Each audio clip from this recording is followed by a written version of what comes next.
Saya Yesi Masanda. Saya Rafioli Temansa. Saya Okta Grace. Saya Farsutami. Saya Adi Ismaisya. Ini kami akan menampilkan video pembelajaran mengenai standar akuntansi keuangan di Indonesia.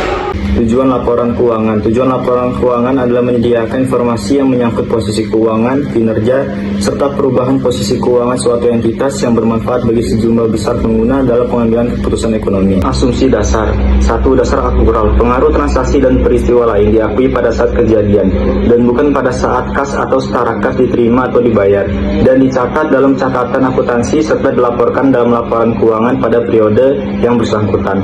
Lawan dari akural basis adalah cash basis. 2. Kelangsungan usaha. Entitas akan melanjutkan usahanya di masa depan. Karena itu, entitas diasumsikan tidak bermaksud atau berkeinginan melikuidasi atau mengurangi secara material usahanya. Karakteristik kualitatif laporan keuangan yang terdiri dari dapat dipahami, relevan, materialitas, nilai prediksi, dan yang terakhir nilai konfirmasi. Karakteristik kualitatif laporan keuangan juga ada keandalan, di mana keandalan itu berupa penyajian jujur, substansi mengungguli produk, netralitas, di mana netralitas ini tidak berpihak kepadapun, dan yang keempat, pertimbangan sehat. Yang kelima, kelengkapan. Dan yang terakhir, dapat dibandingkan dari laporan keuangan di perusahaan lainnya.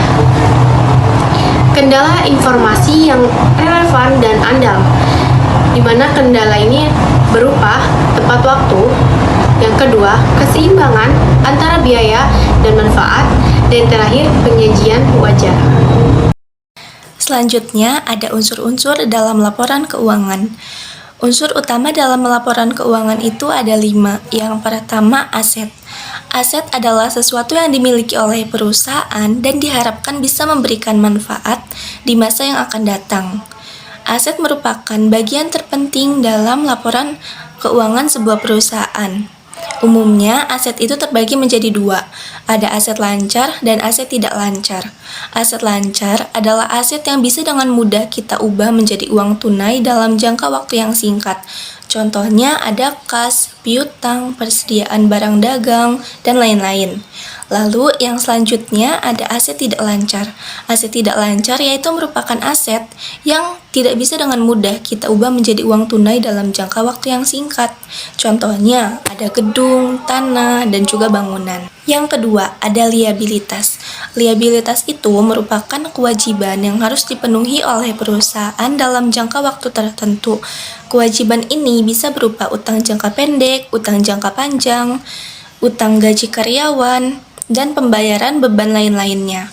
Utang jangka pendek yaitu utang yang harus dilunasi oleh perusahaan dalam jangka waktu 1 tahun atau kurang. Sedangkan utang jangka panjang adalah hutang yang harus dilunasi oleh perusahaan dalam jangka waktu lebih dari 1 tahun. Yang ketiga ada ekuitas.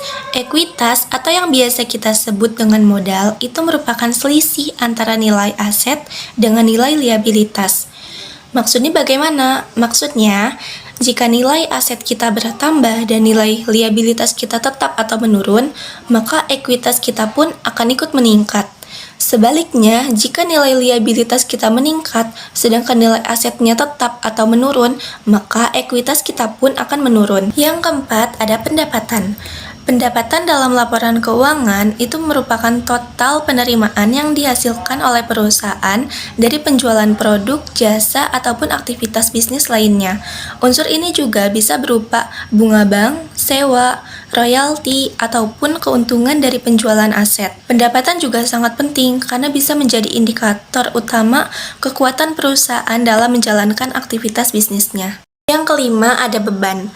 Beban adalah biaya yang harus dikeluarkan oleh perusahaan untuk memproduksi barang, memberikan pelayanan, ataupun melakukan aktivitas lain yang berhubungan dengan kegiatan produksi suatu perusahaan.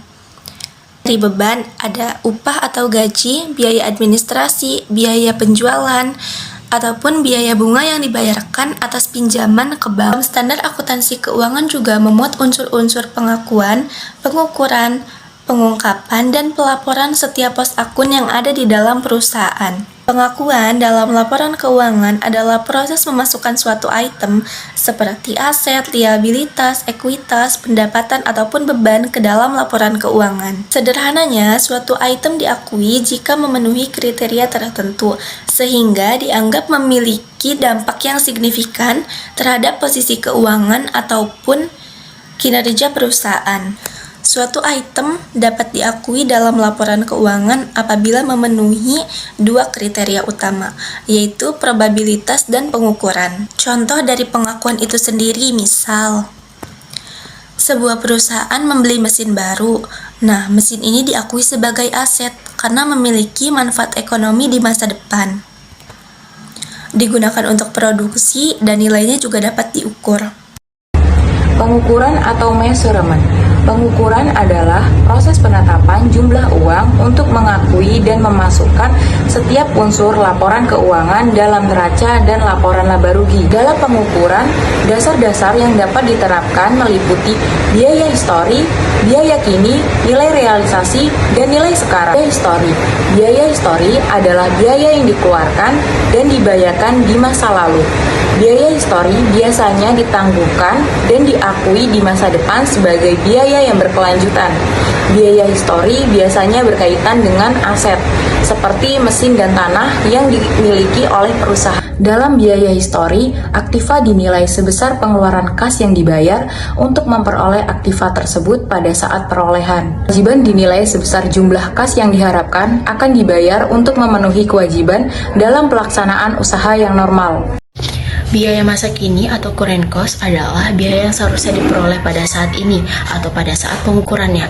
Contohnya adalah jika perusahaan membeli mesin 10 tahun yang lalu seharga 200.000, maka biaya historisnya adalah sebesar 200.000. Namun, jika perusahaan membeli sebuah mesin pada saat ini seharga 500.000, maka biaya nilai masa kininya adalah 500.000. Biaya masa kini atau current cost juga memiliki aktiva yang dinilai sebesar jumlah kas yang seharusnya dibayar jika aktiva yang sama atau setara, dan current cost juga memiliki kewajiban yang dinilai setara dengan jumlah kas yang tidak didiskontokan. Selanjutnya, current cost juga memiliki nilai realisasi atau penyelesaian, di mana aktiva dinilai sebesar jumlah kas dapat diperoleh sekarang dengan menjual aktiva dalam pelepasan normal. Yang kedua, kewajiban. Kewajiban dinilai sebesar nilai penyelesaian, yaitu jumlah kas yang tidak didiskontokan yang diharapkan akan dibayar untuk memenuhi kewajiban dalam pelaksanaan usaha normal. Nilai sekarang atau present value. Aktiva dinilai sebesar arus kas masuk bersih di masa depan yang didiskontokan ke nilai sekarang dari pos yang diharapkan dapat memberikan hasil dalam pelaksanaan usaha normal. Kewajiban dinilai sebesar arus kas keluar di masa depan yang didiskontokan ke nilai sekarang yang diharapkan akan diperlukan untuk menyelesaikan kewajiban dalam pelaksanaan usaha normal. Sekian dari kami. Wassalamualaikum warahmatullahi wabarakatuh.